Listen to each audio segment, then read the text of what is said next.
Allied bank ने 2025 के अपने मालियाती नताइज का ऐलान कर दिया है। तो एक सरमायाकार के लिए इसका क्या मतलब है? आइए इसका जायजा लेते हैं। तो किस्सा शुरू होता है 17 फरवरी 2026 से, जब अलाइड बैंक ने पाकिस्तान स्टॉक एक्सचेंज को अपने सालाना नताइज भेजे।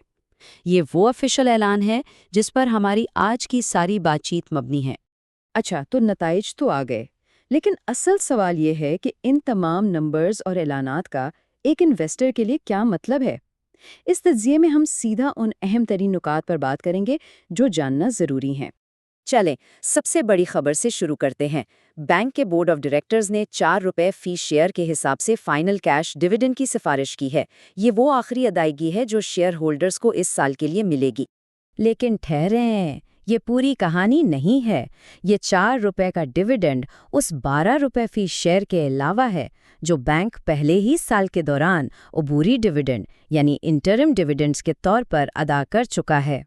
तो इसका मतलब ये हुआ कि 2025 के लिए जो कुल डिविडेंड बनता है वो है ₹16 फी शेयर।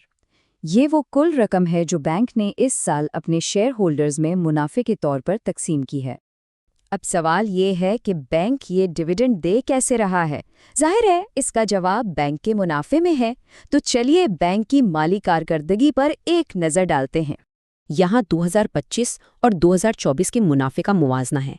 जो प्रॉफिट आफ्टर टैक्सेशन है, यानी टैक्स के बाद बैंक की असल कमाई, वो 2025 में 36.32 अरब रुपए थी।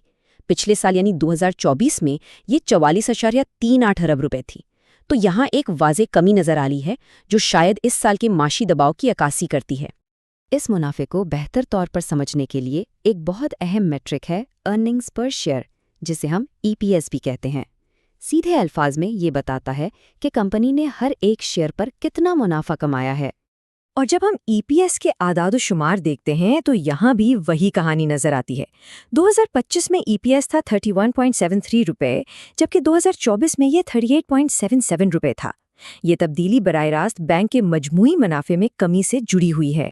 तो इन सारे नंबर्स का शेयर होल्डर्स के क्या मतलब है और अब आगे क्या होने वाला है? अच्छा, अब ये टाइमलाइन बहुत अहम है।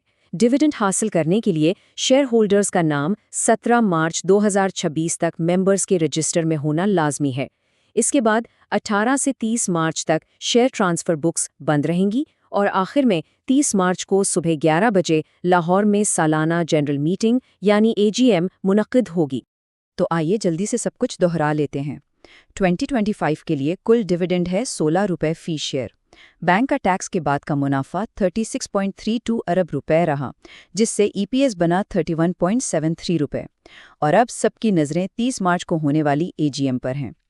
और आखिर में एक सोचने की बात, मुनाफे में कमी के बावजूद बैंक ने एक मजबूत डिविडेंड दिया है।